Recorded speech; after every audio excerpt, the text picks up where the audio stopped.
Hello everyone, welcome back to the YouTube channel. My name is Kai. I'm here with Kaushal, a ex-Amazon software engineer at AWS, and we'll be talking about working as a software development engineer, navigating layoffs, and working within the AWS, and then transferring that over to work at a startup. So welcome, Kaushal. Thanks for having me. Yeah, let's get into it. First things first, here's a quick message to the viewer. Please like this video and subscribe. I'm currently at a little bit over 1,200 subscribers. So leaving a little subscribe, like smash the subscribe button and like the YouTube video, do all that stuff. I'm really excited to bring more future related videos.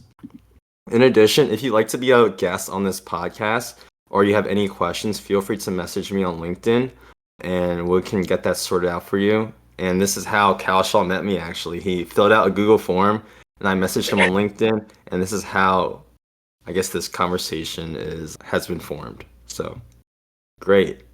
And this is also the video roadmap. So first we'll go through our introductions and background. Next we'll get into how Kaushal got into tech, his time in college, and how he found work at AWS.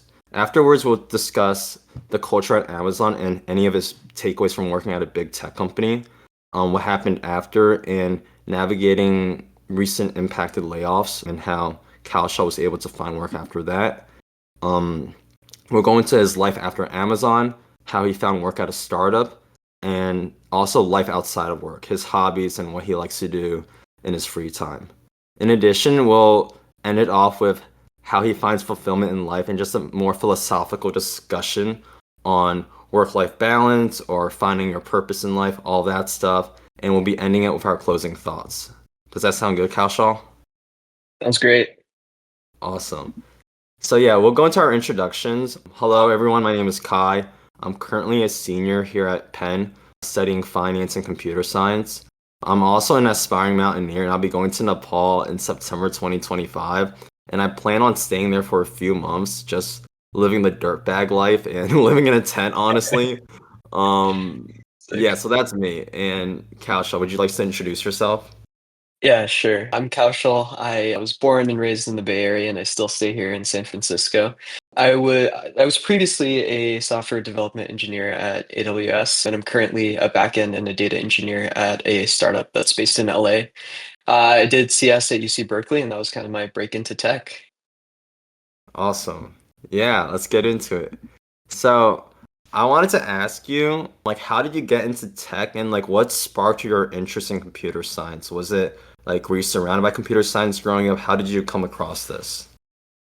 Yeah, that's a good question. I mean, I think if you've ever been in the Bay Area, you'll kind of see like there's a lot of like Asian families that will push their kids in a certain direction. And I think I kind of got that with my parents too. To say like CS was probably what I should have done, I don't even know if that's true, but I think my parents did push me towards it. And then on the flip side, I did enjoy a lot of like software things. I liked messing around with my computer. I like playing video games, like the standard stuff that kids like. And I think from there, it was kind of a path forward into computer science. Yeah. Gotcha. So, were you like coding different things like in middle school, or were you playing video games a lot? Like, what was that initial, I guess, project or game that got you into computer science? Yeah, I think so. My parents kind of saw me playing a bunch of video games and they talked to my uncle, and my uncle at the time was a software engineer. And one of his buddies had written this book. I think it's like called Game Development in Python or something like that. And it's by a guy named like Al Sweigert, I think is his name. And so he gave me that book and he was like, "Hey, read through this and like, go through it." And I really enjoyed that book, like, putting together a small game myself and learning that. And so I think from there it's like a snowball effect. Like once you start with the first thing, it gets better and better. So Mhm. yeah, that was the start of it. Gotcha. And I also assume that during high school you had a lot of computer science courses. I know that a lot of my friends from the Bay Area took like advanced programming classes like way early on. Was that also you? Yeah, so at the time, my high school only offered, I think it was like AP Computer Science, like B or something like that. And it's like a programming in Java course. I can't say I learned like too much from it that I still remember. But we did get like the teacher was really good in the sense that he made the projects that we worked on very like interactive and something that we could enjoy making. So I remember like literally one of the games that I made with like my buddies was like this fruit ninja game where instead of like slicing you had a gun and so you're just shooting the fruits out of the air. So that was cool. The fact that I still Fruit remember Ninja that. with a gun? That's cool. It was the teacher liked it, I guess. So, but yeah, that was high school for the most part. And we had like a couple, I think we had like a club, like a CS club where we kind of like talked about various topics and tried to strengthen our knowledge and stuff, but that was about it in high school. Yeah. Gotcha. And then how did you, I guess, what made you pursue computer science at UC Berkeley, or like what was the thought process behind that? Yeah, I think at the time it was just like the first kind of major I could see myself doing. Like I couldn't really imagine myself doing like pre-med. My sister did pre-med, my older sister did pre-med, and that wasn't necessarily the path that I wanted to go down. I didn't really see myself in like business and I didn't really work towards that. The only thing I had kind of started moving towards was like math and CS. And so that's why I picked it. That's why I decided to apply with that major. Gotcha. Gotcha. Cool. And then I guess during our time at Berkeley, were there any like particular courses or things that you've learned that appealed to you that made you choose backend or data engineering? Like what made you choose that rather than other, I guess, types of computer science? Yeah. So I think in Berkeley itself, I don't know if it's still the same right now, but there weren't many like front end development courses. Like I don't think there maybe was like one course like that's like UI kind of stuff, but most of the courses were taught in like your heavy backend languages like C. I think we had a Java, yeah, we had a Java course and we had a Python course. So those are the languages that we worked with, and we did a lot of focus on like algorithms and like, data structures and stuff like that. So I mean, like one of my favorite courses in Berkeley was the OS course, operating systems. It's like pretty tough course, and I maybe wasn't the best project partner, but I did learn a lot from that course and that I still use today.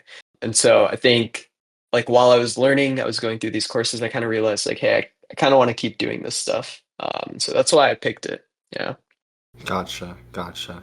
Awesome. Now we'll move on to working at AWS. Um, so I guess for the viewer, can you explain what data engineering or like working within backend systems is, and like I guess maybe how that I guess applies within AWS and also like overall as well? Yeah, sure. So for the most part these days, like being a backend engineer means being able to kind of spin up services that can handle like a distributed workflow or like a lot of kind of incoming requests. So you need to be able to like plan around that. You need to be able to design around it. And you need to be able to execute on that plan as well. A data engineer is like slightly different from that in the sense that they're more concerned with the flow of data through a system. So they're interested in like where this data is coming from, how to like maybe aggregate it or transform it, and then how to place it somewhere else. So it's, a common term is like a pipeline, like a data pipeline is what the data engineer works with. So at AWS, there's a bunch of different services. There's like, some of the big names are like S3, EC2, but there's countless services and more being created like probably every quarter. So usually the way it works is you're placed into one of those teams and you kind of build that team's feature. Interesting thing about working at AWS is like AWS uses AWS. So when you're working on that one team, you're still going to be using the other AWS services to create that product.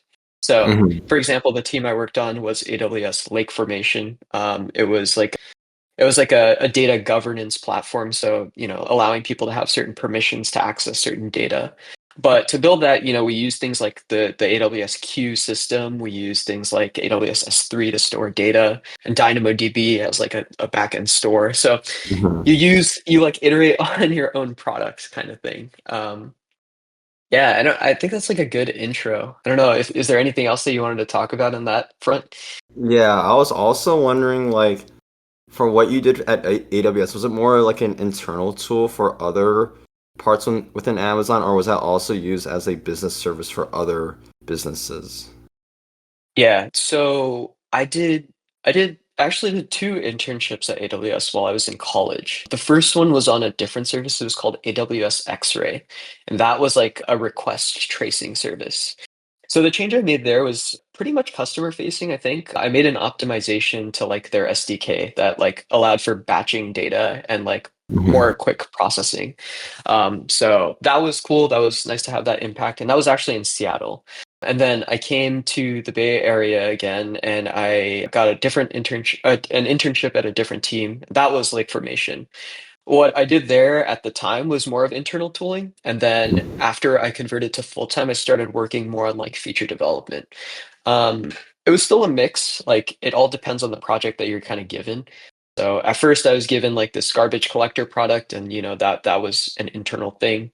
And then after I started working on like some access control products, it was called tag-based access control. And I added some customer facing features there.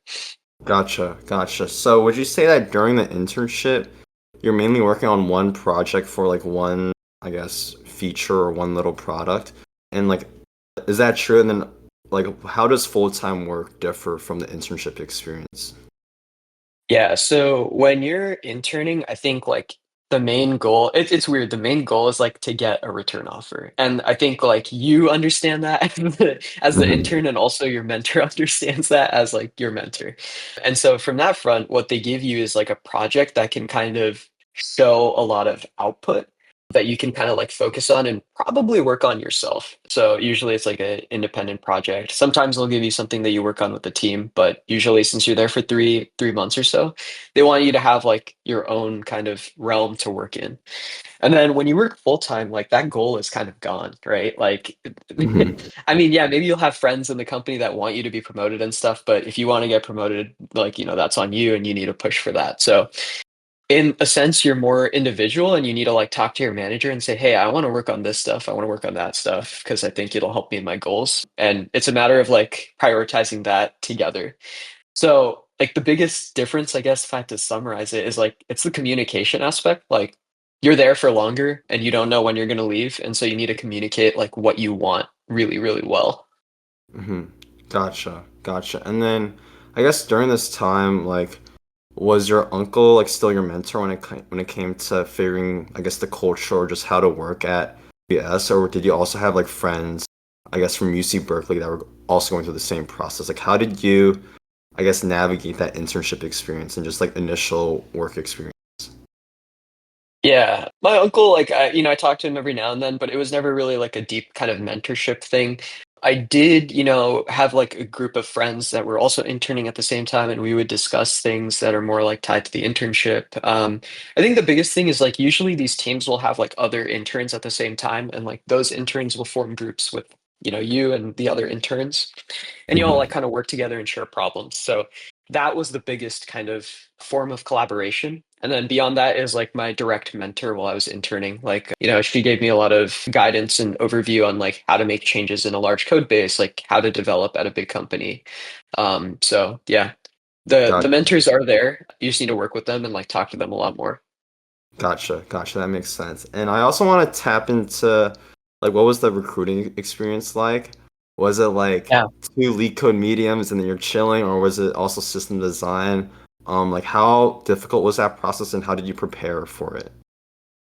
Yeah, I think the process has changed a lot as of recent, but the only real interview I kind of had to do was that interview to get my internship because after that, it was just performing at the internship to get the return offer. So, Mhm. if I remember correctly, I think it was like there was like the online assessment, and that was like maybe like two leak code medium style questions. And then if you pass that, there's like this like weird like challenge kind of thing at AWS. It's like how you would work in like a team or something, and there are like a bunch of multiple choice questions about like scenarios and what you would do in them.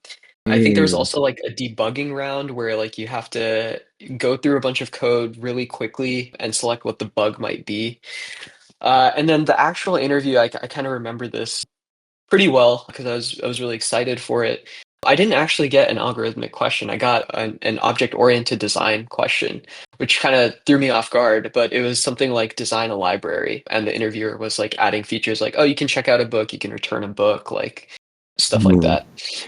So, I mean, my best advice for that is like what you learn in school is actually really important, and you never know what you're going to get asked. So, try to pay attention and learn those things and actually do the work because you never know when it's going to show up. The other thing is like ask good questions to your interviewer as well.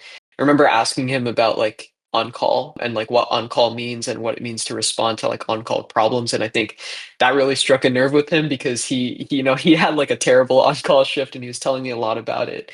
So we were able to kind of keep that conversation, and it was a good experience overall. Gotcha. And then I guess I want to now talk about like the culture at Amazon. I know that Yeah. from talking to my friends, they say that it's sort of startup-y and like each office is like separate from each other, and you're just working on like your own things, and sometimes it gets a bit siloed. I was wondering like, is this true, or is there like also a larger collaboration component, like either at that office or within like the offices nearby as well? Like, what is that culture like? Yeah, I think I have a good kind of understanding of this because of the two kind of places I worked at. One was Seattle, and then the other was in the Bay Area. Unfortunately, when I was working in the Bay Area, I think most of it was just like COVID time, and so we were all like remote. But in terms of Seattle, so the culture was like pretty different there. Maybe it was just because I was there for an internship, but there was a lot more of like a focus on the leadership principles, which is like Amazon's like set of principles that like Mhm. every hire should have or something like that. Like have backbone and like deliver results, the kind of like corporate stuff that they Yeah. want each engineer to have. That was really like a big thing in the Seattle office that I was at and the team that I was working on. Like my boss would always talk about that stuff and how I'm like moving towards certain ones and how I can improve in other ones. When I was in the Bay Area though, it was a little different. Like the focus was more so on the just like the work output, less on like the leadership principles and stuff, but more so like, are you doing the work that, we need you to do kind of thing. Um, I think I also have to know, I don't know if they make you do this, but like all of these experiences are my own and like don't Mhm. reflect Amazon as a whole. I know if you're an engineer there, they make you say that. I don't know if it counts for like ex-engineers, but yeah, this is all my experience. And then in terms of the silo stuff, I don't really think I was in like a bubble per se, especially when I was working full time.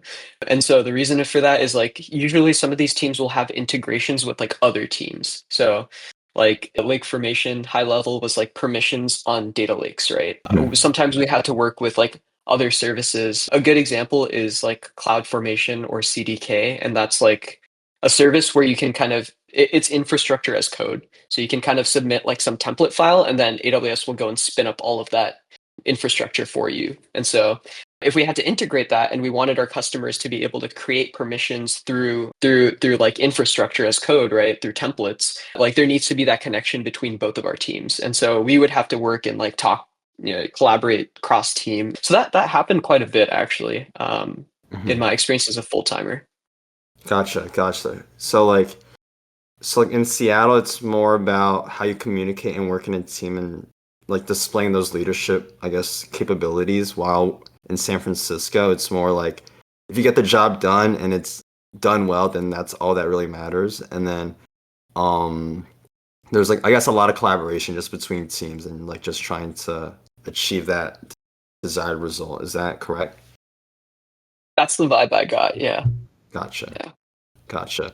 Was there anything, I guess, maybe not as pleasant working at Amazon, like maybe like the hours or like I don't know, like anything that you wish that could have been changed compared to like other places that you observed?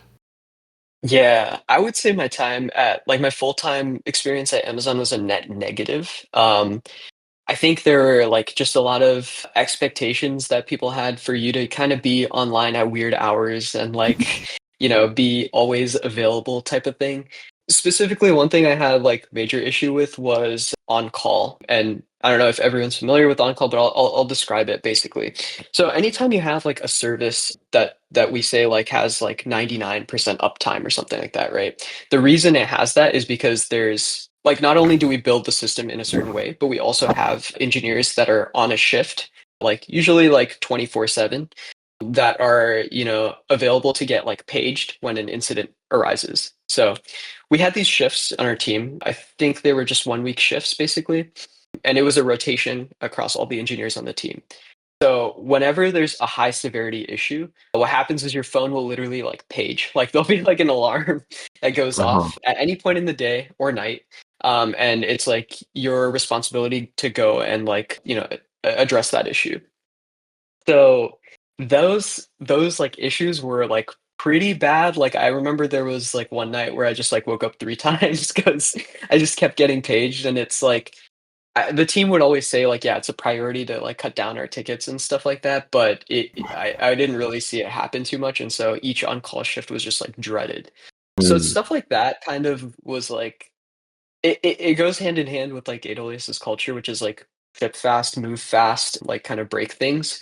But at some point, like it's also why AWS's like turnover rate is really high, like why the average engineer stays like I think it's like two-ish years or something like that. mm. Um, there's a lot of expectations, I think. Yeah.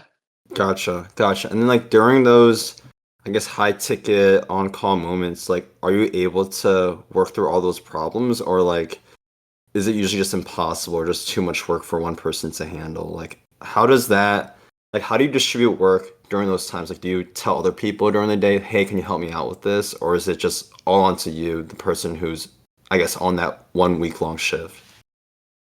Yeah, like the expectation is that you should be able to solve it yourself. And like if it's really, really bad, like you can kind of page someone else too to like wake them up as well. It's kind of BM. Like usually you don't want to do that because if Yeah. you're up at 3 a.m., like you don't want to wake up your teammate. But I'd say like 90% of the time it's like something that you should be able to solve, and like maybe 10% of the time it's something that's like beyond you, and it's up to you like at that time to make the call of like, hey, do I need to bring another person in, or can I just let it sit until everyone's awake again? So yeah, it's just game time Gotcha. decisions. And what are like some examples of like problems that you had to work through? Like with like what platform, what specific tool like was breaking down, and how did you, I guess, come about solving these problems? Yeah, without going into like too much detail, I think like a common one is like let's say you have your servers up and like you notice, or there's like a metric that I don't know, like you're running out of memory on that server, right?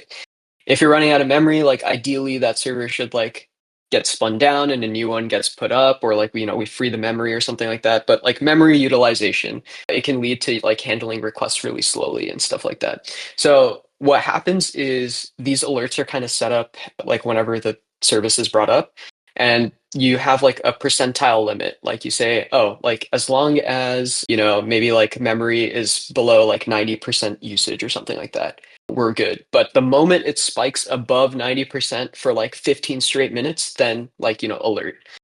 So that's like a common kind of issue. And, sometimes it's a matter of like restarting that server, or, maybe it's like a bad deployment that happened and we need to roll the Mhm. deployment back. So it's like all about just decision making in that point in time, and then figuring out the game plan, and then like sharing it, and then just doing it. Yeah. Gotcha, gotcha, gotcha. I think now we can talk about, I guess, like the impacted layoffs and how that affected Yeah. you. I was wondering, I guess first, like how long did you work at AWS, and like was there anything that happened like leading up to the news, or did it come like unexpectedly? Was like your entire team affected? Was it just you? Just like more detail about all of that.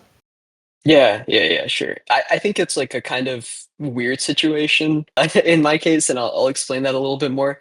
But I understand that it's from like a point of privilege. Like I had the privilege to kind of do this, and I was able to work around it the way that I could because of what my parents gave me, like my situation here. So it's like good to keep that in mind before I go into this. But essentially, I was working for around like 2 years, and my manager was saying like, "Hey, like we're thinking about promoting you, like we'd like to," and that like slipped through like twice, and I was like kind of getting a little frustrated, getting like to a point where like I don't think it's actually going to happen. Like I don't know what Mhm. I'm doing wrong, and so. Like, I lost motivation, like, I didn't really wanna work at all. Like, I don't really remember exactly what I was doing during that time. I think I was, like, still shipping code and stuff, but maybe it wasn't to, like, the best ability that I had. And I remember, like, I had a one-on-one with my boss, and I was like, "You know, like, getting laid off would not be the worst thing to happen to me." Like, I just straight up said it to her. Next thing I know, like, 2 months later, I got laid off, and at first, it was like, it's like it's not the greatest feeling, but, like, it took me, like, an hour, and after an hour, I was like, "Shit, I'm free." Like, Hmm. like, the shackles have been broken. So, I was happy, overall. Like, I think it was just a slow burn buildup of, like, not really enjoying my job anymore. And so, yeah, like, processing the news emotionally, mentally, like, it it was a little bit of sadness, but mostly sweet. And I Gotcha. think the like actually, I'll let you go into this because I think there's more about, like, how you financially navigate it, but overall, like, it was just a pretty quick process, like, it didn't really feel too bad for me. Gotcha. So it was like you didn't get promoted 2 times, and I guess you lost the motivation. You're like, I don't think this company values me that much, and that went hand in hand with just, I guess, just not wanting to work as much anymore and not finding the work as Yeah. interesting. And then I guess, okay, that led to like a pretty, I guess, swift breakup, but it wasn't that bad. Like you were expecting it, but it wasn't too bad. Don't know if I was expecting it, but it definitely wasn't bad in the sense that, like, I had wanted to leave for a while, and I was just like, I Hmm. wasn't doing it because of the like, there's a figurative, like, golden handcuffs. Like, big tech has these golden handcuffs, and the reason they call it that is, like, you're making a lot of money and you're promised a lot of money in stock that vests to you Yeah, over a certain number of years. And so it's really hard to mentally say, like, "Hey, I'm losing out on, like, this much money." And so you're stuck there, and, like, getting jolted out of that is really hard, but I did want that. So, yeah. gotcha. Do you think a lot of people like in big tech or working at these companies fall into golden handcuffs? And like, do you think people feel trapped by it, or do people like not care as much and just say like, hey, like it's okay if I work another 3 years? Getting pretty high income compared to the rest of America. Like, what are people's Yeah. general thoughts about this? I really think it just, like, matters on what you value in life, and I don't think there's, like, a right or wrong answer to that, right? Like, a lot of my friends, they work at, like, FAANG companies, and, like, they earn their money so that they can go and enjoy their time where they're not working. So, like, I know skiing is, like, a huge thing here, like, a bunch of my friends go on, like, really frequent ski trips, they love to travel and stuff, and, like, this job, like, the job that they have enables them to do that. So I think in that sense, like, if you value your time, like, outside of work, it can be a totally great, like, situation. It's, like, such an easy path to, like, growing your wealth and, getting to enjoy your life while you're at it. But if you value, like, the work that you're doing and, like, the impact that you might have, maybe it's not the best experience because, like, at these big companies, maybe you're working on something so minute that you don't really see, like, the end goal of it or, like, how the customer is even impacted by it. Hmm. And maybe that's not what you wanna do, and so then, you have to shift your focus to something where you can meet your goals. So, I don't know, it's really hard to say, and I don't think anyone's necessarily right or wrong, it's just what you value in life. Yeah. Gotcha, gotcha. And like, how did you feel about the impact of your work at AWS? Do you think it was directly impacting like the client or the customer, or was it just like a little thing in the background that didn't really matter? Like, I mean, I kinda it's, like, a little weird because, customers can still, like, reach out to you and, like, the way that it works is, like, I think on AWS itself, there's, like, maybe, like, a contact form or, like, if you pay for, like, premium support or something like that, you get, like, a support agent, and they can forward your issues over to the actual service team. So there were cases where we were, like, actually seeing, like, customers having feedback and stuff and, like, issues and we could go and fix a bug that would actually, like, help them. But overall, I mean, I personally don't think I, like, impacted the world much by working on this, like, data lake Mhm. security service. I mean, I learned a lot, which is great, but I don't necessarily think I really had, like, a big impact in the world or anything like that. Yeah.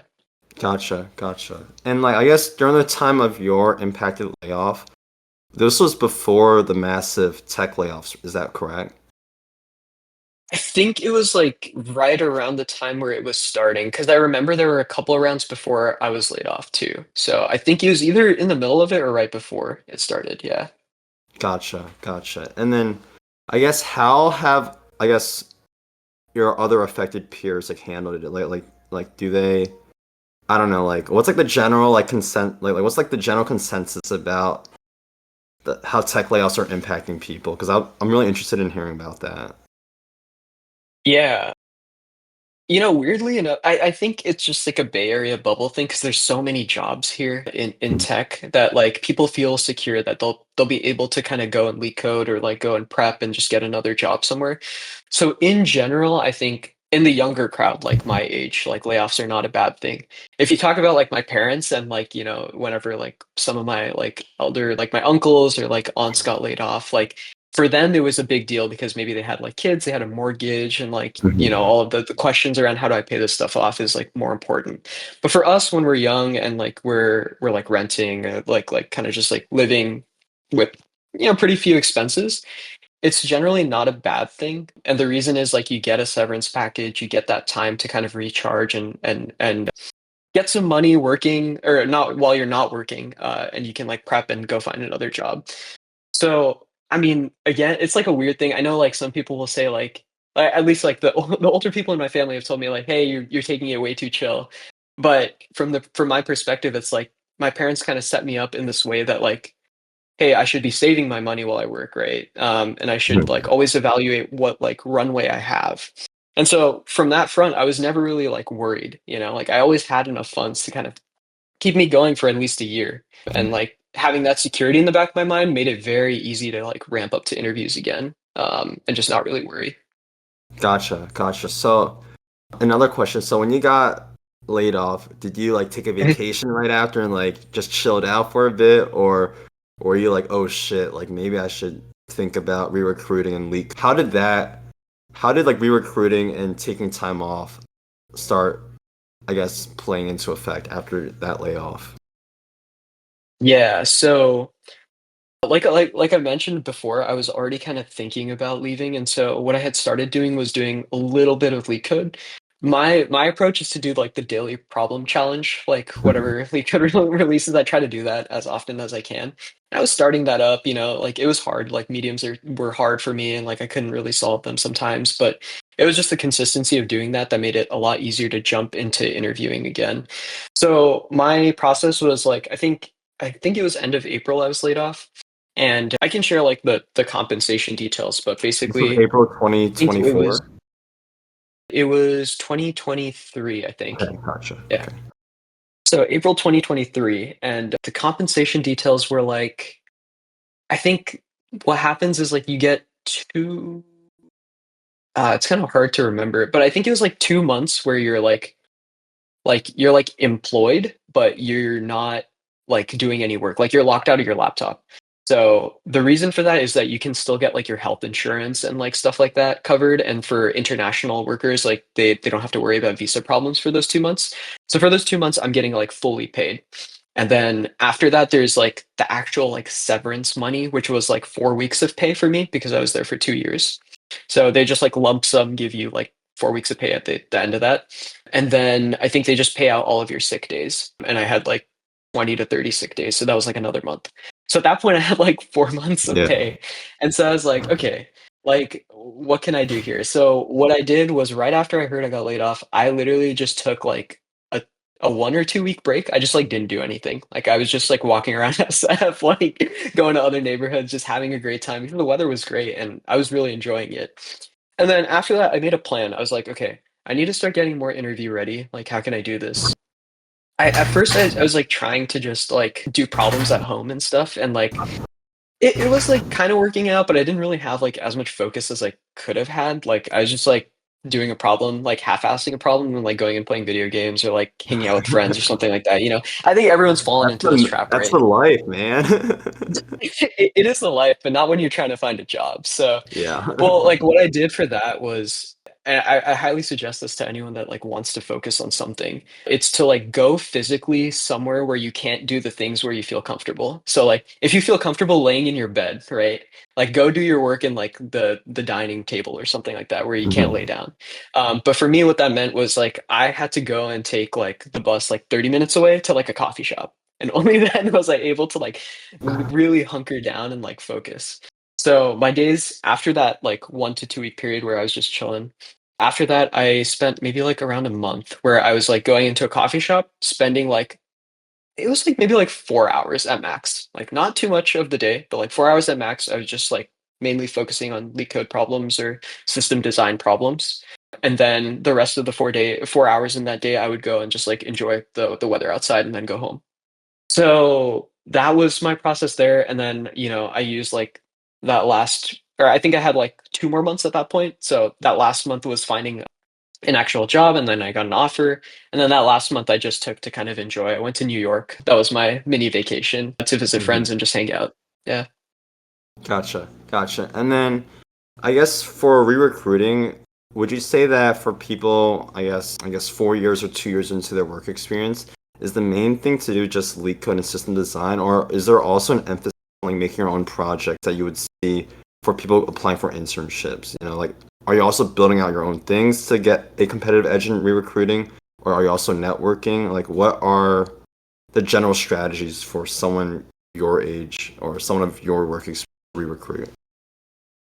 Yeah, that's also a really good question. So I think I'll answer this both for I think it's really interesting for people that are freshly graduating college, but also for like my level of experience. So I'll try to answer it in both ways. But what I've experienced is that the projects and like the extra work that you do that adds onto your resume, it's more so for getting your foot in the door. So it's for Mhm. getting the recruiters to notice you and getting that initial conversation started. But the moment after that's done and you have your like phone screens and your interviews like scheduled, right? There's not much that you talk about those projects. Like there's not many places where you talk about those projects. Sometimes there's a behavioral interview, but usually they're more interested in like really high scale like projects or like high impact projects. And naturally those will come from your work because like it's kind of hard to make a project that's really high scale, right? And like actually support it Mhm. on just your money. So those kinds of projects and stuff are great for like learning and prepping you for like working and like doing what you're actually interested in.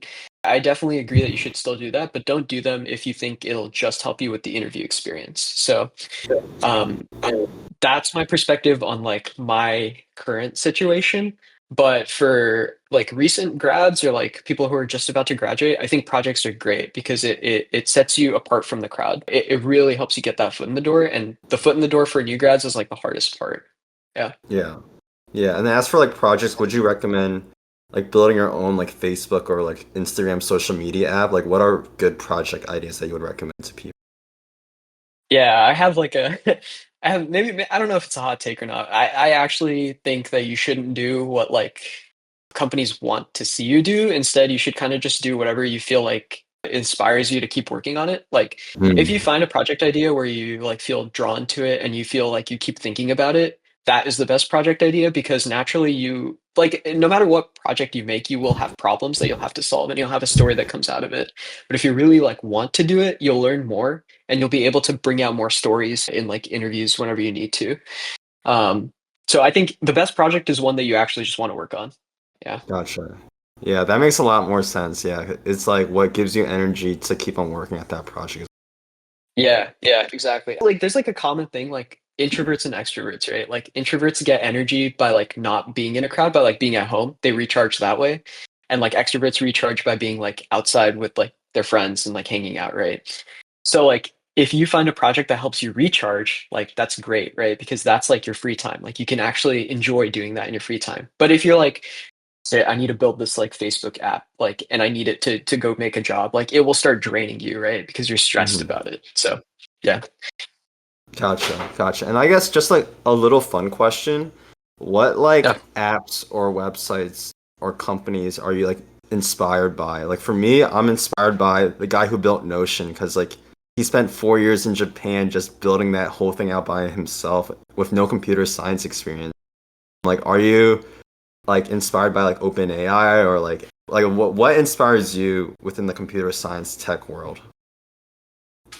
Yeah, I think I'm naturally like drawn to projects that are just like built out of like curiosity or like a very small problem that's like there in the world. So there's this guy called EIEIO Games, and he made like this 1 million checkboxes site. I don't know if you've seen it, but all it was basically a million checkboxes on like a website. And like people could toggle them on and off, and like that's just what he decided to make. And it Wait, was like it was like actually what's the like name of each checkbox? Is it just or is it just like oh, yeah, a million here. checkboxes? I don't know if you can share your screen or not in the video call, but I'll send you the link to it. It's Okay. literally just like a grid of like literally checkboxes. Like there's a million of them. And like Oh. if you check one, like someone else in the world can like uncheck it, you know?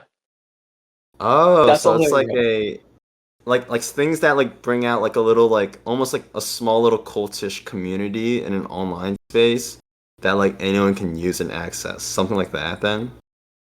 Yeah, it's like it's kind of like it's just like the fun stuff that like some dude just thought of, and he was like, I guess I'll try this out. And then he built it and it turned out to be like kind of cool, you know? Like that stuff's really inspiring. Mhm. But yeah, I think the fun projects are where my heart lies, probably. Would you say they are also inspired by like indie games or like by 2048 or like I don't know, Flappy Bird, like stuff like that? Because I think that sort of fits what you're Um, maybe like I don't. Maybe it's just because like I didn't really get a chance to learn more about like the background of those games and stuff, and like maybe the challenges that came with like scaling them or something like that. But I think for the most part, I've like I know I used to play them a lot when I was younger, but I don't really play many games anymore, unfortunately. So maybe like Wordle is probably the biggest example. I think Wordle is pretty saying. cool, and I think it's really cool. I still try to play it every day if I can, but yeah, stuff like that is cool. What makes Wordle, I guess, stand out to you in terms of like a from a tech perspective? Is it like I don't know, like does the tech stack interest you, or like is there anything specific about that? Yeah. I think my interest can be split up into like two parts. So like one is like, okay, how did we like scale this, and like how did we deal with all the traffic? Like what was Mhm. the story and the journey to like making it work at the scale? Wordle falls into actually the other camp, and that the other camp is like, what's a simple, stupid idea that just like works really well that like people enjoy? And I think Wordle really falls under that camp. Yeah. Yeah. Yeah, So Wordle. Yeah, I love Wordle as well. Awesome. Yeah, I guess we can. I mean, I guess spoke about life after Amazon, but yeah. how did like did that experience change your perspective on computer science and big tech? And what made you then start pursuing work at a startup? And how did you come across this opportunity? Was it through like application? Was it through word of mouth? Was it network? Yeah, of course. So while I was at Amazon, I started to feel like I didn't know why I was even doing CS. Like, I guess maybe CS and software engineering are very different. Like, CS is like a very book learny, like research oriented, like figuring out like structures or algorithms to solve a problem. Whereas software engineering can be very mind numbing. Like, maybe some changes that you're making are literally just like I don't know, one line changes to like a configuration file somewhere, and you have to do that like 20 times. You know, like, and I guess, yeah, you're getting paid for it, but like you're not actually using your brain to do that. And so I started to miss that like problem solving aspect. I think Amazon had a lot of that like number crunching kind of stuff. So I Mm. started to like lose focus on that a little bit, but I think after I was laid off and like I got a chance to work on like literally like leak code, like that stuff I felt like I was using my brain again. Like Hey. I I don't know, a lot of people hate it, but I think it's just, like, if you view it as, like, literally like Wordle or, like, crossword, where there's, like, one puzzle you gotta solve every day, and, like, maybe you don't get it, right? And maybe you mess it up and, like, you have to look at the solution, but you still learn something out of it. I think that kind of built it back up, and then I started working on some smaller side projects later, things like setting up a blog site and then setting up like, I made a site for like street cleaning in SF. Like each of the streets have like a street sweeping schedule, and it's like very weird. So you can't park your car out for like too long, basically. And they're all like different hours and days. And so I was like, well, I got like a ticket one time, and I was like, oh shit, this sucks. But I'm an engineer, and like I could probably solve this. So I just like Mhm. made a site, and I pulled the public data, and like now I can just go and see which which street has street cleaning and like set up notifications and stuff. So Oh, that's like cool. yeah, working on that stuff is like it reminded me why I actually enjoy CS. It's like to solve problems, and I think that's really important. There's another question you asked. I forgot what the last one you asked was. Startup, something about startups? Yeah, so like what made Yeah. you pursue work at a startup and how did you come across that opportunity? Was it through networking? Yeah. Was it through word of mouth? Yeah. So actually one of my good friends, he found out that I was like recruiting again and he invited me to like interview at the company that he works at. And so I was like, okay, I'll give it a shot. Everyone I interviewed with was like really friendly, really interesting, and it sounded like they cared about the problems that they were solving. And so um, I think I really like took to that very well. Startups are different in the sense that you like people say it a lot, but you have to wear a lot of hats. Like you got to do a bunch of different things. Like I was originally just a backend engineer, and like all of a sudden now I have to do data engineering work, right? There's a lot of stuff like that that happens. So yeah, I got it through my friend and he introduced me to the opportunity and I really like thank him for it. I think like building your network is really important. Like once you start working, usually what happens is like there will be a bunch of recruiters reaching out to you on LinkedIn and like do your best not to just ignore them, but like acknowledge them, say like thanks for reaching out and just ask them if you can stay in their connections and reach out to them when you really need to if you're not looking for a job right now. So yeah. Gotcha, gotcha. And then just a quick question, how many leak code problems involved and like what's like the split between easy, medium, and hard? Okay, let me pull it up. I don't remember off the top of my head, but let's see. So I actually share an account with my friends, so we like Okay, split premium. But I think I've been pretty much the only one using this. So I've done 459 so far.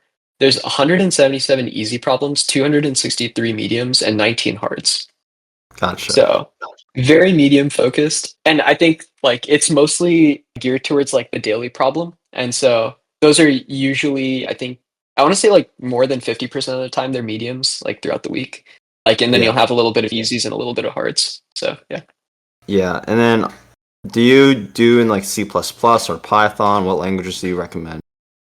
I definitely recommend Python if you have like any experience with it. So like I when I was at AWS, I only used Java. I barely used Python or any other language.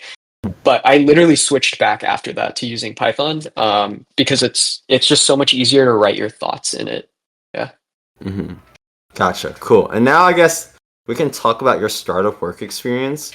Um, I guess like when you say you wear different hats, is it like I don't know, like, are you just like working on any problems that pop up like throughout the day and then just like work on it because like there's no one else that can do it, or are you covering like one like focus area and just like going really deep into that space? I'm not sure if that question made sense, but No, um, I think I got your gist of yeah. it.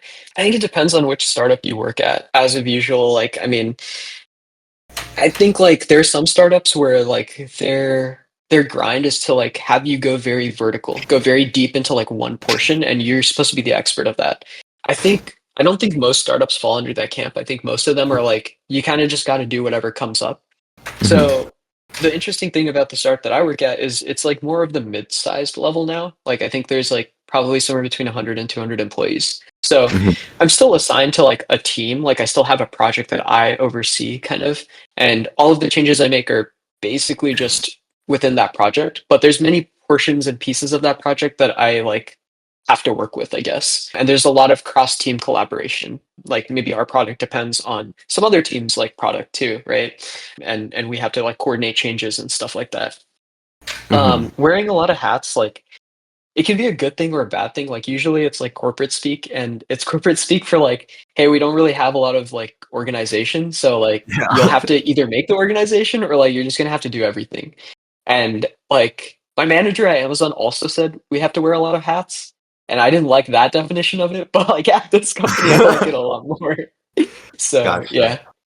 Gotcha. And also just like provide more information on the startup, like what industry vertical is it in? And you mentioned the Yeah. size, but I was also wondering like what is it most similar to? Is it like I don't know, Databricks or is it like Yeah, Pinterest or yeah. like what are some comparable companies would you say? It's in like a completely different space from like a lot of what big tech does. Like I think big tech focuses on like B2B like SaaS companies, business to business software as a service. Yeah. So like you'll have one business selling a bunch of software to like another business. Like that's like your Databricks, that's like your AWS kind of stuff. This startup is actually more in the sanctions space. So to kind of like give an overview about that, it's like each government like in the world, like each government will have like a list of entities, like either companies or individuals that you are not to do business with when you're Mhm. on their soil. So like you can imagine for the US, it's like, oh, like a terrorist group in the Middle East, like you can't do business with them like while Yeah. you're on US soil. So the US also has like this rule. I don't know if it's like a global rule or not, but the US specifically has this rule called the 50% rule. If like a company is owned 50% or more by like someone on that directly sanctioned list, so like let's say Yeah. like Al Qaeda owns like 50% of this random company in like I don't know like Russia or something like that. You also can't do business with that Russian business. Otherwise, like you are subject to extreme like fines and stuff like that. So that's the space that this company's in. We basically research and we build out like this huge connection graph of all of these like ownership percentages, who like formerly owned like some other company, and like is this person like alive or dead, or like is this company like completely dissolved? Is it changed names? So we map that out, Mm. and then that information is like kind of where the value comes from. Yeah.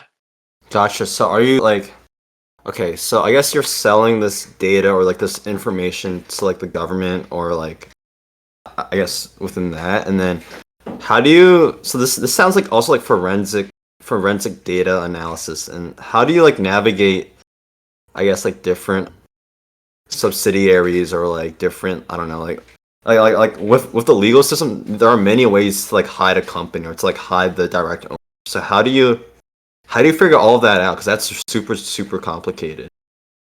Yeah, honestly, that's like something that I mean, I have some insight into. I don't know if I can share it, but basically, there's like we have a bunch of researchers on our team that are like literally extracting this information from like documents and stuff, and like figuring things out that way.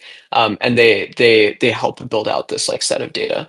Specifically, Gotcha. the team that I work on is more of like data delivery. So like, how do we get the information that customers are interested in over from like our data storage over to like in some format that the customer wants? So I Gotcha. facilitate like that whole pipeline. Yeah. Gotcha. And then are you also using like AI or like things that can like infer the ownership, or are you relying on people to say like, "Hey, I read this document and it said this name, and I'm gonna put that in like I don't know, like the Excel spreadsheet." Like how Yeah. automated can this process be? I don't know if I can share like the internals of like how things work, but I do believe that like while it can be automated, I don't know if AI is like there right now to like automate this full process. So I think there's like definitely value in like using like AI tooling, but not completely like AIing this like whole like Hmm. research of like pipeline stuff. Yeah. Okay. Okay. And then I don't know if you can share this, but is your main customer like the US government or like the defense industry, or are you also selling to like internet clients? I can't share that. Sorry. Okay, gotcha. That makes sense. Okay, okay. And then, like, what do you like most about working like within a startup? Is it just because you're doing very impactful work, or are you able to do a bunch of different things, or like, what makes you like a lot about this opportunity? Yeah, I think like the number one like highlight for me that there's been while I've been working here is that like the skills are way more transferable into like your own life. Like, and what I mean by that is like you work with a lot more open source technology. Like you're able to learn how to use that. And then once you know how to use it, you can use it anywhere because it's open source, right? Like you can either contribute back to it or you can use it in your own personal projects. I think when I was at Amazon, the difference was that almost everything is like closed source. Like if you're Yeah, ever trying to use like some like helper library or something like that, right? You have to use the Amazon internal version of it, and you can't just bring in that open source. Or I mean, maybe there's like some guidance around it, but like in general, you have to like side towards using the internal version of it. And so like once you leave Amazon, right, you don't have access to that internal stuff anymore. So like let's say someone created like some I don't know, some like new like data structure, like a sorted list or something like that. If it's all sourced in Amazon's code base, the moment you leave, you don't have access to it anymore. You have to write it yourself. Gotcha. So I think that transferable aspect has been really good, and I've like used it to apply into like my own personal projects in real life. Gotcha. And then also another fun question. Yeah. Let's say you're able to work on like any startup idea you have and you have unlimited funding, everything, I don't know, figured out as well. What would your startup idea be and like how would you go about it if you could think of like a timeline or anything? And like why would you Yeah. work with a startup? So I mean, I don't know. I think like it would probably be in something like teaching or like community impact kind of focus because like in college the one like club that I was in, it was just like it was for mentoring like local like elementary and middle school students in like STEM. And that was like the highlight of my college career basically. I think like I would really want to do something like that that has like that impact on like a future generation or like impact like good impact in the world. I think that's more of a focus. I'm also probably not the best person to ask because I'm not very like entrepreneurial like minded when it comes to this stuff. Like I don't at the moment I don't really envision myself starting my own company. I don't really think that's the path that I want to go down. So yeah, I don't know. It would have to be somewhere in that space though. Gotcha. So would you say that you're inspired by like Sal Khan or like the Khan Academy, or are you more inspired by like ChatGPT and how that's like helping people just write their essays and stuff, like or like just like I guess one-on-one tutoring, or like what part of Yeah. teaching appeals to you most? Yeah, it's tough because like like admittedly like ChatGPT is great, right? Like using AI to learn is like extremely great. Like I use it all the time, right? The issue is like when people like use it as a crutch and like they can't do anything without it. Like that's when you really have a problem. So like Khan Academy was nice because it's like you're learning, like you still have to like process everything, like pull it into your brain, like do exercises for you to actually like know what to do. Like you can't just always like go and find the exact Khan Academy video for the exact problem that you have. But for AI, you can like ask it whatever and it'll give you a solution. Maybe it's wrong, maybe it's right. Um, I think I'm more inspired by like the connection that you get between like a mentor and a mentee. Like I don't know, I don't know about you, but like for me, like there are teachers that I remember from like my time in high school and middle school, and like I really enjoyed my conversations with them, and they left a very big impact on like who I am today. And so like having that connection is really important. So if you value the human connection, like naturally you can't really go towards AI. But Yeah. it's like it's a tough thing to balance. I don't know. Yeah. Yeah, I completely agree with you. Like I've also like work in ed tech and like have done that in the past where I've gone to a local elementary school. Actually, like so I'm from Philadelphia and I went to an Mhm. elementary school near UPenn. But my junior year, I would go there like every Friday and would teach math to like students from K to 8. And like this was the Yeah. school that I went to, so it was like so cool to like give back to the Yeah. community. And I think growing up, I also had a lot of teachers that I remember. So like one being like my chess coach, whom I know from Nice. like Yeah. sixth grade to like even now. And like just I just like played chess all the time. Like I have a lot to thank him for that. So I think for me, teaching is also like has a special place in my heart as well. Yeah. Yeah, I mean, That's like, honestly, I know you're graduating soon. Just like the like one advice. I know we're coming up on the advice, but I'll give you like one piece of advice. It's like Mhm. once you graduate, there's like no more goals. Like, like you have to set your own goals. Like when you're in school, right? Like maybe your goal is like I need to ace this next midterm, or I need to get a good grade in this class. And like maybe the goal is to get a good job, or maybe the goal is to, I don't know, become a professional in a certain field. You don't really have those goals after you graduate. Like you have to set them like yourself, and they're very open, right? Like there's no midterm that's coming up that you need to ace, right? So figure out like the stuff that you enjoy and like keep doing it. Yeah. Yeah, yeah. And I think adding on to that, I remember someone that also graduated, he said that like when you're in school, you have like a structure in terms of like your timing throughout the year. Like you have winter break, you have summer break, you have spring break, you have final season, midterm season, stuff like that. But when you're working a full-time job, you mainly just have a short holiday season, but like all the days like sort of bleed into each other. And there's Yeah. no like I guess there's separation between like weekdays and weekends, but there's no separation between like the seasons. I was wondering like, is that true? And like, how does that affect like, I don't know, people's like perception of time? Yeah, like it's really interesting. Like I know when I was in college, it's like you look forward to spring because like I don't know, it's like nice outside and you get spring break, right? Or like summer is literally like, oh, you get to see your friends again. Or like maybe you're working an internship and like you get to enjoy that. And like winter is time to like stay and enjoy like cozy things or something like that. Nowadays, like I maybe it's not good, but like nowadays, like yours, like my schedule is like I commute in and like I'll go do my work and then I'll like go to the gym and then come back, right? And like sometimes I catch myself. I'm like, dang, the trees are starting to get leaves again. That's kind of cool. Or like the Mm. trees are starting to lose their leaves. Oh, it's kind of cool. Or it's like, oh, it's really cold outside. Why is the sun down so early? Oh, it's like daylight savings or whatever.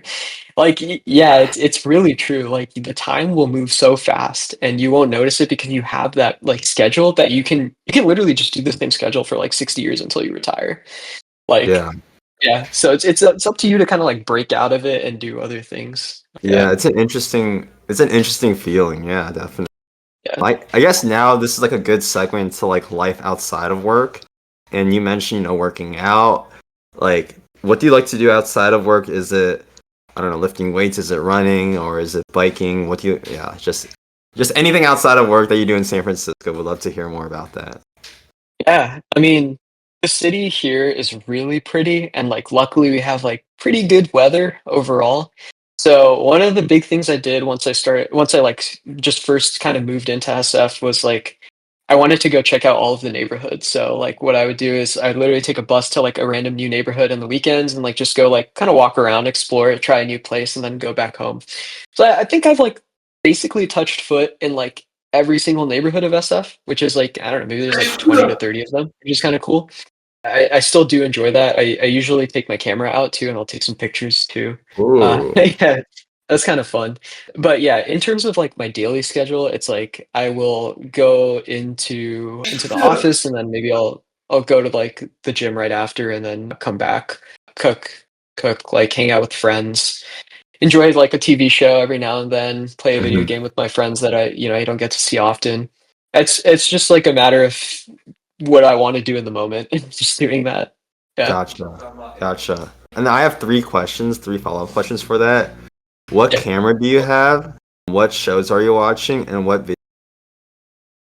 Yeah, okay, so what camera I have? I have a Fujifilm X-T2. I bought it Mm. used a while ago. Like one of my old housemates, like he was really into photography and like I really like how he like explained it to me. And so I was like, okay, F it. I'm gonna go get a camera and I'm gonna try this thing out. So I got a camera and then started just like kind of taking pictures and stuff and it was really fun. I think it's a great way to like save a memory in a point in time. Um, so that's the camera I use. What was the second question? I What was like, shows do I what watch, shows right? are you watching? Yeah, it's honestly usually I'm actually not a big TV watcher, but it's usually whatever like my girlfriend will put on, I'll just like like it with her. So like Mhm. sometimes it's like trash reality shows. Like I think the last one that she watched was like Singles Inferno or something like that. So it's just like popping in every now and then watching it and then like not watching it anymore. But we've also watched like Brooklyn Nine-Nine, like really like Mm. chill, like funny stuff. And then what games am I playing right now? Like a big one with the friends that I play with right now is it's a new game called Deadlock. I don't know if you've heard of it, I but heard of it, but I don't know what it's about. yeah, it's just like a standard like I don't even know what like the classification of the game is, but there's like lanes and like you're shooting and like you're farming minions and you're taking towers and stuff. Gotcha. But yeah. Gotcha. And then I was wondering, like, so are you 26 years old, 25 years old, That's 27, a good question. I'm gonna turn 26 in May. Yeah. 26? Gotcha. So, like, how do you feel, I guess, being a almost 26-year-old in 20s person? Is it like, I don't know, do you have a quarter life crisis? General sentiment. I'm curious. Yeah, I I wouldn't say it's like a necessarily like a quarter life crisis, but like I think like I started thinking about like a lot more long-term things. Like life really creeps up on you. Like all of a sudden, like I actually have to like I have bills to pay, you know, like I gotta make sure I'm meeting rent, I gotta make sure I'm paying off my car, I make sure like I don't know, I can like go do whatever I want to do. But at the same time, there's like this aspect of like, oh shit, like my family's growing older, like my parents are growing older, I should spend more time with them, you know? So I mean, I want to say that everyone kind of reaches this age and like they kind of reach the same like mindset at some point. But yeah, I think for the most part, it's just like trying to enjoy my life and keep myself happy while I like sustain everything that I'm doing. Gotcha, gotcha. And I guess this goes straight into finding fulfillment. So, like, what brings you like fulfillment in life? Is it spending time with family, or is it like exploring new hobbies, learning new things? What is like that core value that you have? Yeah, I don't know if there's like one core one. Well, actually, if I had to like kind of like outline everything all together. It's just like do what makes you happy, assuming it doesn't like negatively impact other people, you know? Like you can't be like, oh, it makes me happy to like go stab someone and then like go stab. You just can't do that, right? Like you have to find something that like makes you happy that doesn't like push other people down or negatively impact them, and just go do it. So for me, what that looks like is, and it changes over time. Like one week it's like, oh shit, I want to go like hang out with my parents and my sister, and so I'll go back home and I'll spend that time there. And other times it's like, oh, I like there's this cool data set that SF published, like a public data set. Like I want to know what I can do with this. And in that moment, that's what makes me happy, like working with that and figuring it out. So Mm-hmm. I mean, I'm a big proponent of like if you do what makes you happy, you'll do it like in the best way that you possibly can. Like you'll obsess over it and you'll figure out like all of the nooks and crannies and you'll find the best solution. So yeah, I don't know. That's just like my one piece of advice. That's how I live my life. Yeah. Gotcha, gotcha. And then also like, what are some like resources that you like recommend for anyone wanting to learn more about tech? Like, are there like any YouTubers that you like to watch, or like any like magazines that you like to read? Like, I like reading Quantum and like Mm. watching like I think like Fireship is like the YouTube. Yeah, Like, Fireship's a good one. yeah, Yeah. but like, what do you recommend for like just staying up to date with anything tech related? Yeah, I mean, I think tech Twitter, like some people really hate on it, but I think if you fine grain your feed like a little bit well, like unfollow people you don't want to follow and like only follow the people you actually do want to, it can be a great way to keep up with tech. Some things maybe go over your head and like they'll go over my head too, but like if you see something that sounds interesting, you can always go search it up and like figure out what the people are actually saying. And it's a great way to like kind of go and learn. Tech Twitter is probably my number one thing right now. Second thing, I probably like YouTube videos. Like I'll like randomly just watch. Yeah, like you mentioned, Fireship's a great one because it's like kind of funny and it's like short and it's Yeah. easy to comprehend. I think I like a lot of like the architecture kind of like people too. Like there's Byte Go. He does like a lot of like system design stuff and like he has cool visuals, so that's fun to watch. Then I really, really, really like Neatcode. I think Neatcode's like probably my favorite YouTuber all time. Like so Really? much so that like I literally just bought his like pro subscription out of pure support for his like platform and what he's doing. He's like he has like really clean like explanations for a lot of like leak code problems. He has like great visuals and a great way of like breaking them down. But also he has like actually that's probably his secondary channel now. But like his main channel is actually just like ones where he's talking about random stuff. Like maybe it's like a conversation with another engineer, like how we're doing right now, or maybe it's a conversation about his like life and how he like got over certain hardships. Like Yeah. it's very relatable, and I think it's really good to see like that kind of voice coming out and talking about why tech maybe isn't all like roses. So Hmm. yeah. Gotcha, gotcha. That makes a lot of sense. I think it's now time for our like closing thoughts, and also you can feel free to ask me like questions as well because I think in a previous video, like one of the guests said like, "Hey Kyle, it feels like you're just interviewing me the entire. I didn't get to know about you at all throughout this 3 hour conversation." But I was Yeah. wondering like, what like if you were to give advice to your younger self or to like anyone watching this video, it could be someone in high school, college, or like someone like your age, or like maybe like a 40-year-old like trying to pivot into tech. Yeah. Like, what is your tech career related advice and like general? Okay. Yeah. So we'll go through these closing thoughts, and then we can flip the script, and I'll ask you Sure, some yeah. questions. So, okay, like if I had to give advice to anyone, I think the number one thing is like I said before, which is like just do what makes you happy. Like assuming that it doesn't negatively impact other people.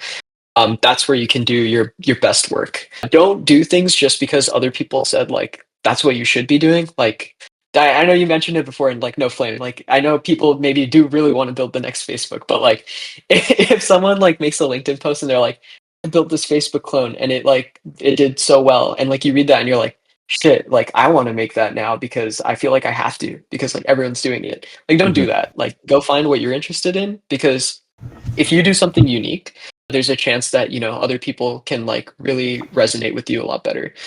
So do what makes you happy. That's the number one thing. And I think consistency really is key. Like if you just do like something to like learn a little bit every day, it's way less overwhelming than like if you just did everything all at once. So like I literally just had a call with one of my buddies yesterday and he was like, yeah, I'm starting to interview prep again.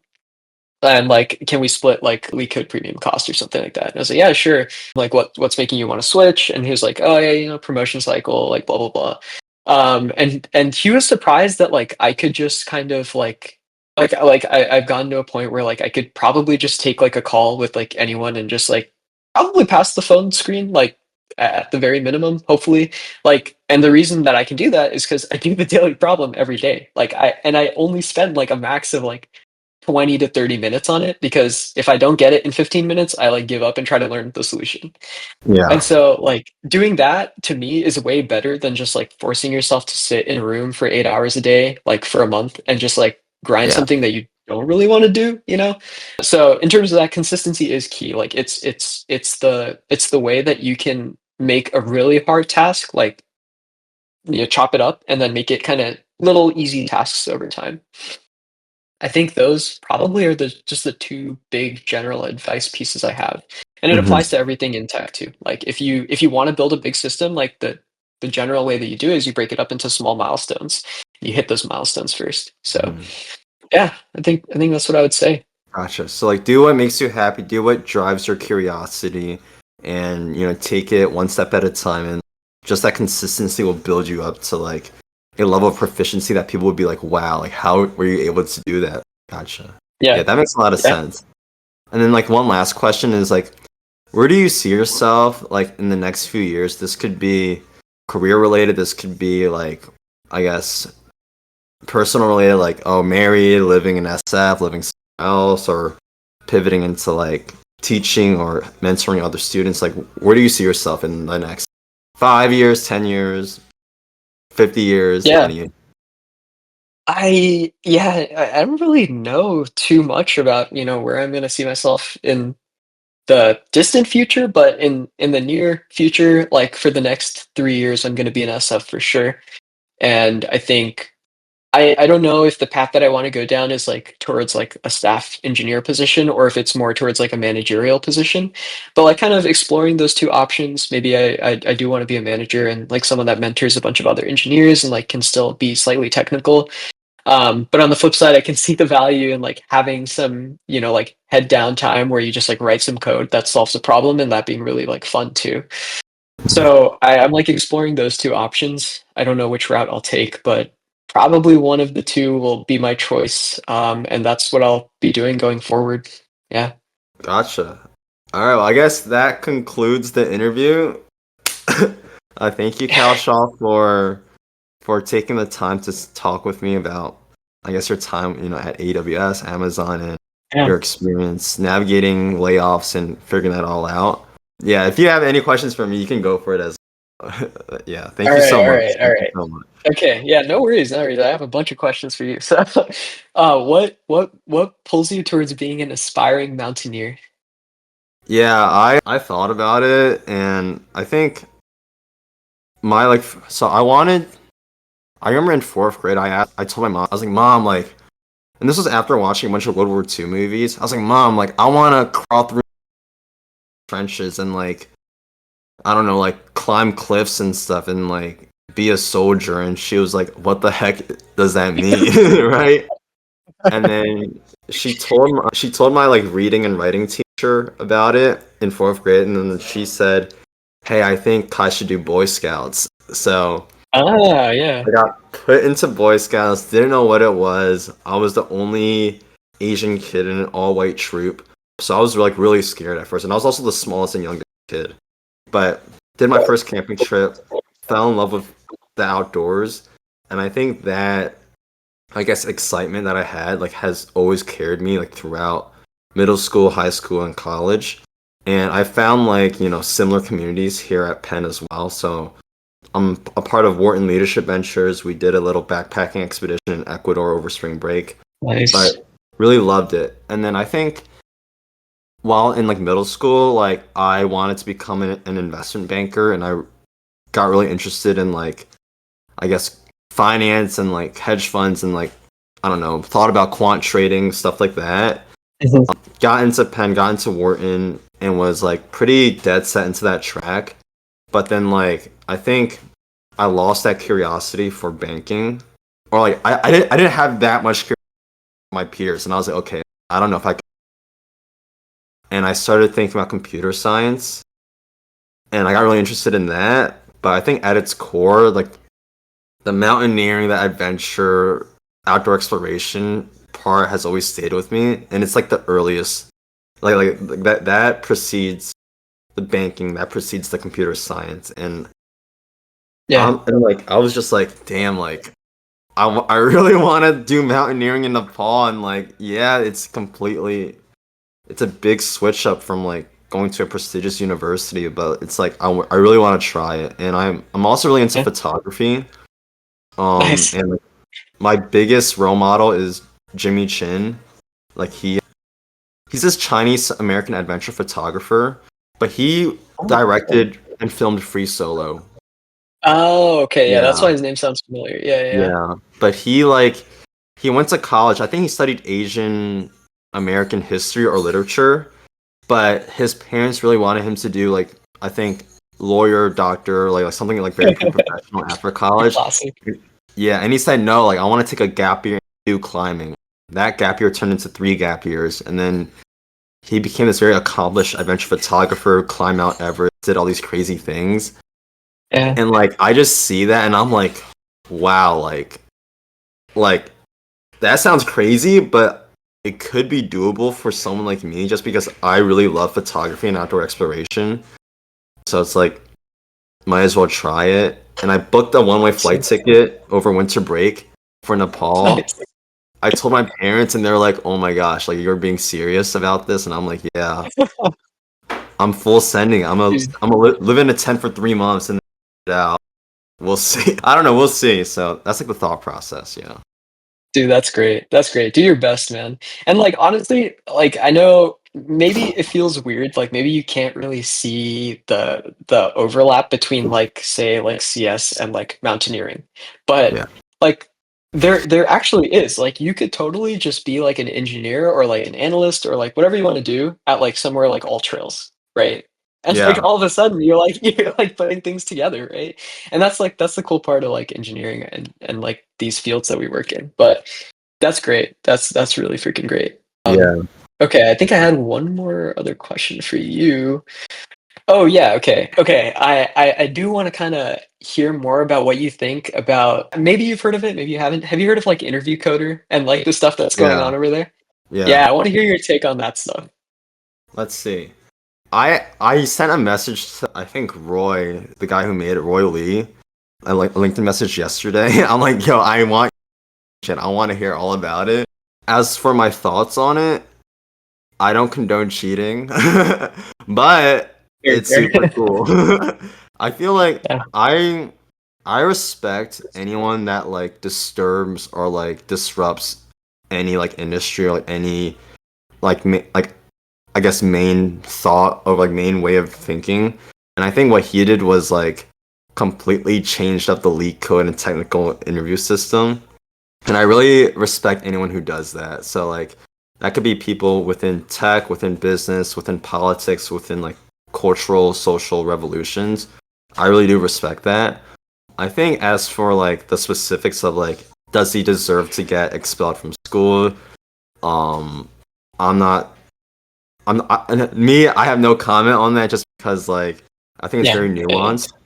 But I also think that like with what Columbia University is doing with regards to like I guess obeying the big tech companies and like expelling him as well as on the more political side of things with what's happening right now, it's like come on, like are you really I guess like bending the needs these like big corporations or like these figures with lots of money?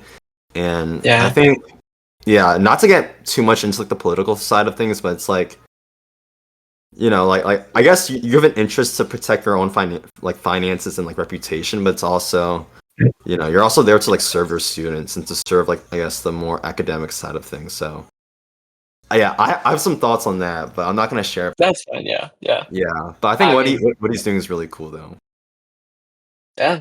I mean, like if you view it as like this dude saw a problem and is solving it, like I think that Yeah, aspect is really cool. Like to make like a product that's like I don't know, maybe like you can't view it on like a video share or something like that. That's that is cool. Like it's borderline towards like the like a little like hacky kind of yeah, like are we in a gray area territory? But like nonetheless, he is solving like interesting problems throughout his like yeah, journey making it. Also, don't really condone cheating, but I also think that leak code interviews are like they're not a good depiction of like the best work that people can do, you know? Like if you're interviewing someone and you ask them a leak code question and like you expect them to just be like a data engineer in the future, like how does this translate to their skills, you know? yeah, But yeah. yeah, If you find interest in the problems though, I think like you should still do leak code. Like it's literally just a brain teaser. If you view it as a brain teaser, that's it, right? Like it's yeah. chill. I also like Um, wait. I was gonna say like I won't say like I look up to, but I find like the people who made like the Pirate Bay or like the Silk Road, mhm. like that's like very interesting. Obviously, it's like what you're doing is illegal, but it's like wow, like I don't know, the inner rebel in me gets excited about it. So Yeah, yeah, definitely. Okay, well, I'll ask you one last go question. for it. Let Go me for try it. to like think about it a little bit more. Um, oh yeah, okay, how about this? Like if you had to pick a place in the world to live, where would you live and why? Currently it's Nepal. Okay, nice, yeah. Let's I'm, say you had to be there for the like rest of your life. oh, okay. I think in terms of like accounting for like future family, everything. Either like someplace with good work opportunities, like in the Yeah, yeah, US, yeah. New York City, Bay Area, or like Texas. In terms of like overall like life quality, like one chill life, I would say France, probably Lake Annecy. Oh no, somewhere in Annecy, France, and there's like the Lake Annecy around there. There's also Chamonix, Mont Blanc, like 2 hour bus ride away. That is beautiful access to like trails and like skiing and all that stuff. I've never done skiing before, but like in an ideal world, I would be skiing. Yeah, But it's a very expensive place, but like practically would be in America. Ideally, would be France. I'd say. nice. Cool. I mean, yeah, that's all I had for the flip script. So yeah. Awesome. Yeah. Well, great. Thank you so much, Kausha, for making this video possible. I'm gonna edit everything. It's gonna look good. Yeah. Yeah. Cool. Yeah, man. I'm gonna Thanks end the for having me. recording. Yeah. Yeah, yeah, Of yeah. course. Of No worries. course. Of course. End the recording. Stopping recording. Ooh, OBS is taking a while. Let's see. We probably went pretty long. That's probably why. Yeah, no. Okay. And I'm gonna. How do I stop Craig? Do I just say slash stop? I think. I have no idea. I've never used this before. Yeah. Slash Oh, stop. there's a button in the main channel. In general, you could just stop recording there. Okay.